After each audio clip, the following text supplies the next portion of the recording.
Welcome back to the Unknown Angler.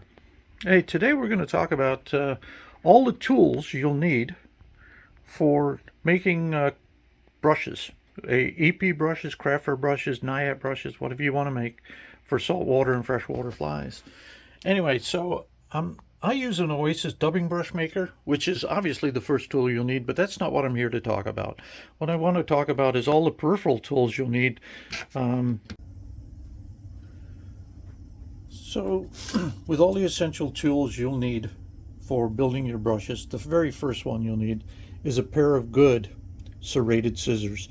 These are Orvis serrated scissors that I use. They're about $15.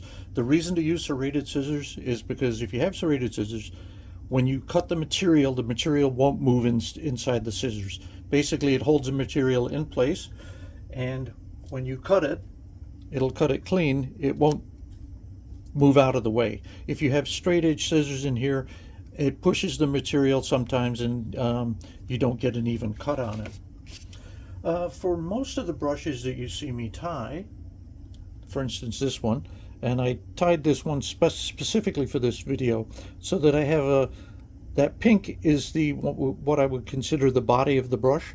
Well, you can see it in the other fly tying videos, but it helps with create a nice full body for your flies. That is a stiffer material with less stiff material over the top. That stiff material, that underbody, in most of them is this EP fiber, and you want to cut that at consistently at the same length. This is what I used to do that. All it is a couple of blocks of wood with which I make a slider out of with measurement markings on the interior so that I can actually measure off an inch. Take EP fibers, you put it right up against the block, so you have a fixture now that will cut very accurately a 1-inch piece of EP material. Anyway, so you need to make this yourself. I'll do another video on it. They're really simple to make. It'll be like a 2 or 3 minute video. I've already shot it. I'll just have to do it up for you. So you have your scissors, you have your block, and then you get into making making the brushes. Buy yourself a couple of extra bobbins and put all your spools, your wire spools, on your bobbins. And what that keeps, it keeps you from having messy wire spools. So keep all your wire spools on bobbins. It really works well. Next thing you need is a good pair of what we call flush cutters, basically metal cutters. And what I use here is, actually I found the best pairs to use. These are cheap. They're like $4 for the micro flush cutters. Pittsburgh, yep, Harbor Freight. Sorry about that, but I do go to Harbor Freight, and actually, this is the only thing I have here, I think, from Harbor Freight, but these Harbor Freight flush cutters really work really well. So buy yourself a pair of those. The next thing you need is a good bodkin, and a really long bodkin. This is a 3-inch bodkin. Basically, it's actually a pretty darn cheap one. This one's from Angler House or whatever. I believe this costs like $4. Yeah, large bodkin. But this will help you when you start spinning all your brushes. This will help you pick out your brush. To keep going with that, when I found this comb on Amazon, it really hit the jackpot.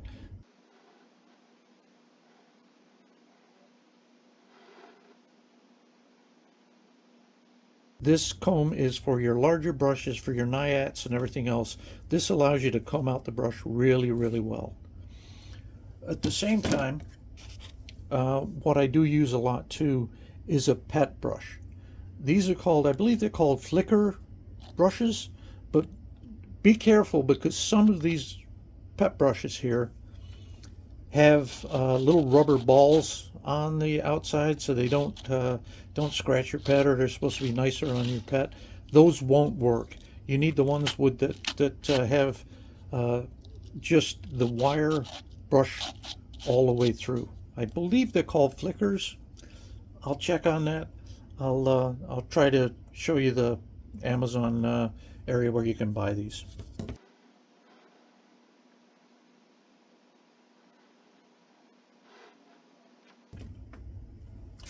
And kind of last but not least,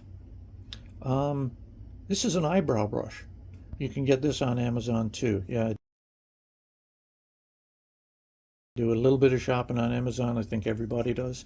But these eyebrow brushes work great for your smaller stuff. So when you're tying, you go from the ridiculous to the sublime. So when you're tying a 4 to 5 inch Nyapp brush in comparison to a 3/4 inch EP brush, when you pick these out, these smaller eyebrow brushes work way better than any of the big stuff that you see here. So an eyebrow brush will really come in handy.